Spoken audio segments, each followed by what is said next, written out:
मुंबईचा गणेशोत्सवाचा vlog part 2 आणि आपण बघणार आहोत की आपण दिवसभर काय काय केलंय. आधी सकाळी बाप्पाची आरती केली. आता मी तुम्हाला आमच्या मागच्या वर्षीचे बाप्पा दाखवणार आहेत. आपल्या घरी दरवर्षी बालगणेश असतो कारण नवसाचा आहे. आणि कसा आहे, क्यूट आहे का नाही माझ्यासारखा एकदम बाप्पा, कसा डिंपल पडतोय माझ्यासारखा, सेम टू सेम.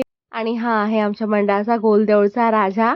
कसा आहे राजाचा थाट आमच्या, एकदम भारी का नाही. गोलदेऊळच्या राजाला बघून तर मी प्रेमातच पडले भाई, एक नंबर आहे. आता मुंबईला आलोयच तर बघूया कशी आहे ह्यांची मुंबई ते. मग आम्ही गेलो मुंबई दर्शन. हे बघा, मुंबईमध्ये हेल्मेट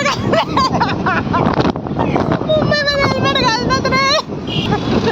बस तुला चालत यायला लावून आम्ही गेलो बाकीच्या बाप्पाचं दर्शन घ्यायला. केवढी लाईन होती आणि केवढी गर्दी होती.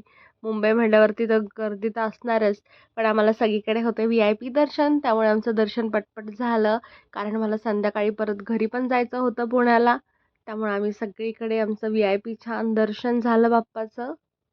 काय ते भव्य दिव्य मंडप, ती भव्य दिव्य मूर्ती, बाप रे. आता आपण जाऊयात गिरगावच्या राजाच्या दर्शनाला. गिरगावचा राजा एकदम असं गोंड मोंडू, कसला गोंडस आहे, गोलू मोलू. छोट्या छोट्या मंडळाच्या पण इतक्या मोठ्या मोठ्या मूर्त्या आहेत, उंचच्या उंच. इथं मी पहिल्यांदा बघते, बाप रे. तसे तर मी मुंबईला सारखीच नावं ठेवत असते, सारखी टोमणे मारत असते विकेला, काय आहे तुमच्या मुंबईमध्ये काय आहे. पण मुंबईच्या बाप्पांनी माझं मन जिंकलं भाई. काहीच नाही, मी गप्प गप्प झाले, गप्प. आणि तुम्हाला एक मुंबईची खासियत दाखवते. ही तर एक गल्ली होती, इतकी छोटी होती, म्हणजे खूप छोटा रस्ता होता, तरी पण त्यांनी इतक्या छोट्याशा रस्त्यामध्ये इतका मोठा मंडप उभारला होता.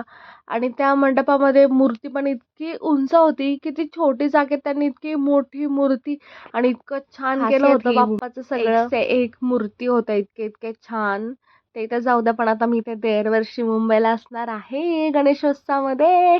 आम्ही खूप ठिकाणी माझ्या कुटुंबासोबत माझा इतका छान वेळ गेला, हसत खेळत मस्त सगळ्यांसोबत. आणि असं सगळ्यांसोबतचा वेळ किती पटकन निघून जातो ना.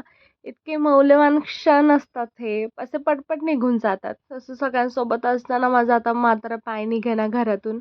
आणि असा बाप्पा पण असं वाटतं, असं म्हणतो, अगं थांब ना अजून, बघा बघा कसा हसतोय बाप्पा. दिवसभर इतके आनंदात होते मी.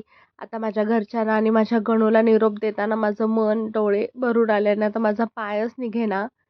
तरी पण डोंट वरी मुंबई, लवकरच मी तुमची सुनबाई होऊन येणार आहे.